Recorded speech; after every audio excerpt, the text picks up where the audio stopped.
Hey everybody, it's Rebecca Connolly, just getting ready to start my live reading of chapter 3 of Falling for Centerfield. I had to think which book it was because I tend to forget which book we're on.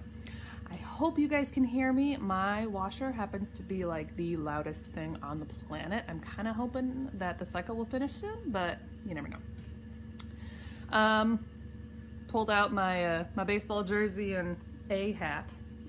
Wanted to get in the spirit of things here, so I'm gonna give people a few minutes to sign on here and get started. So give me a shout out when you're here, so so I know that I have audience enough to make this reading worthwhile.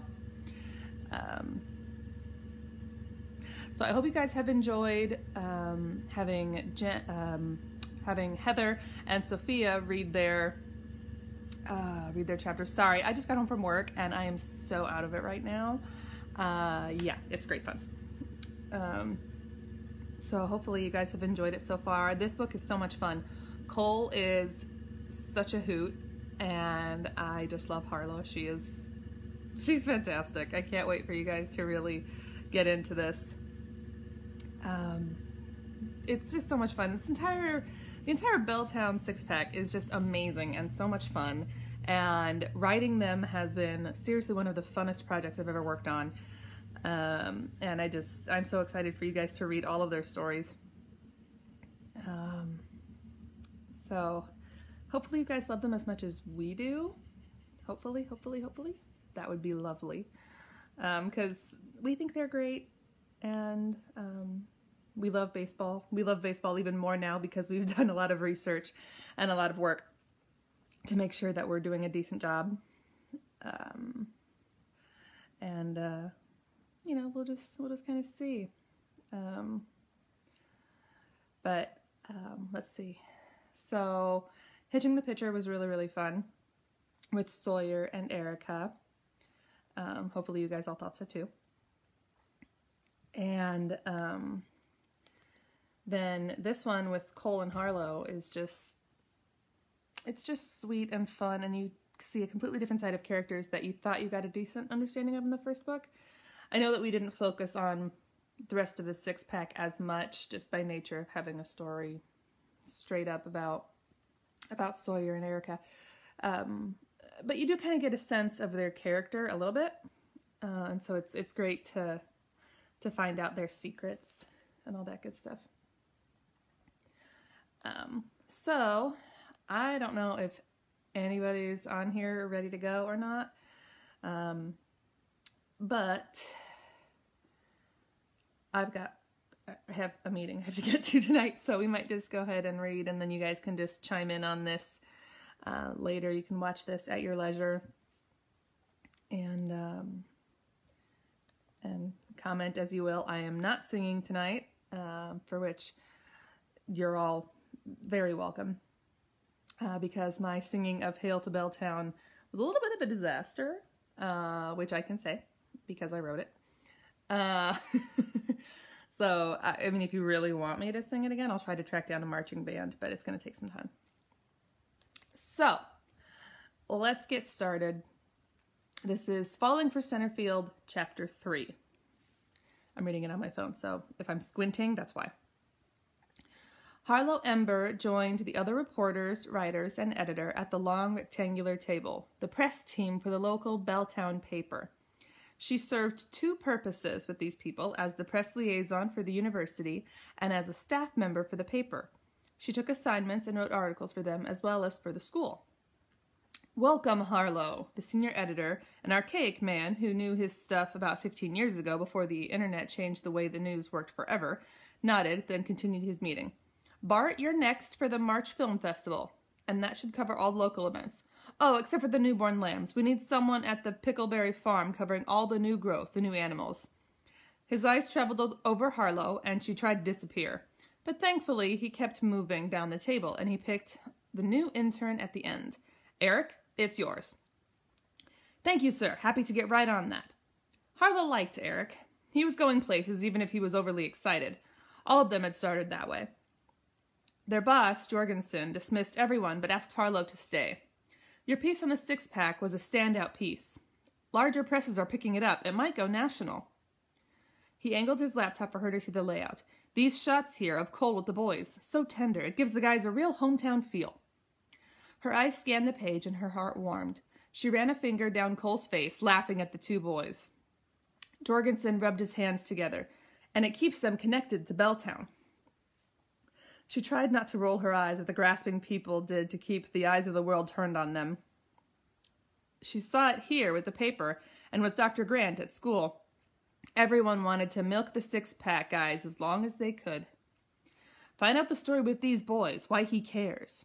A spark of something in his eye made her nervous. What do you expect I'll find? I don't know, but I've heard he's particular with these two. The caseworker was closed-mouthed about it, but maybe you can find out more from the other angle. What do you mean? Warning bells continued in her mind. I'm putting you on the six-pack exclusively. She shook her head. What does that mean? I want you on them 24 hours a day. If they buy a soft drink instead of electrolytes, I want you to know it. And we'll do a piece every week about something to do with one of them. The words didn't form as quickly as she needed. But my work with the women's group here, the rally in Seneca Falls. You can still attend, of course, but I want you to focus more of your weekly articles on the guys. He twirled his pen around on his thumb. Come now, I thought you'd welcome the opportunity. You went to school with them, didn't you? He watched her with an intensity that made her curious. What was he getting at? I did, but it's not like we were ever close, like we get together or anything. I don't know, it looked to some like you and Cole knew each other. He's your source. He pulled up a picture someone had taken of the embrace with the two boys off on the side. Find out the story here. This is your moving piece. Not sure what you hope I'll find there. He was right. She sensed the story when she saw Cole with the boys, but for the first time, sharing a story with the world, even a good one, felt like the wrong thing to do. You never know, but no matter what, the boys are here in Belltown. It keeps the story here. He grabbed his next stack of folders. Thanks, Harlow. I know you're itching to get out of this town. This could be your ticket. Stories like this one get noticed. She knew she was dismissed, so she made her way out the door, reeling. Cover only the six-pack, with an occasional story covering the women's rallies? This very situation was why her work with the women's conference was needed. The men on her staff got all the best stories. And who did she get assigned to cover? A group of men made famous for playing baseball. And why? Because her boss thought she was dating Cole. That was the short of it. He thought she could get a personal inside scoop. When real people were actually accomplishing things that mattered, she had to focus on athletes. Her thoughts burned within her, and she knew part of her problem with the new assignment was Cole himself. She didn't want to be so near him, thinking about him, looking him up, or discovering some beautiful soft side to him. He was too handsome for his own good, and too handsome for her to have to keep at a professional distance.